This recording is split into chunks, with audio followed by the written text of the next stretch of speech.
Hello friends, welcome. ഇന്ന് നമ്മൾ അന്ധകാരനാഴി ബീച്ചിലോട്ടാണ് പോകുന്നത്. ചേർത്തല താലൂക്കിലെ പട്ടണക്കാട് പഞ്ചായത്തിലാണ് ഈ അന്ധകാരനാഴി ബീച്ച് കാണുന്നത്. നല്ലൊരു കോസ്റ്റൽ ഏരിയയാണ്.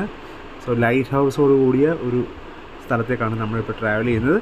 സോ നമ്മൾ എത്തിക്കഴിഞ്ഞ സ്ഥലം ഇതാണ്. ലൈറ്റ് ഹൗസിനോട് ചേർന്ന് നല്ല കോസ്റ്റൽ ഏരിയ നമുക്ക് കാണാൻ പറ്റും. നമ്മൾ അങ്ങോട്ടുള്ള യാത്രയിലാണ്.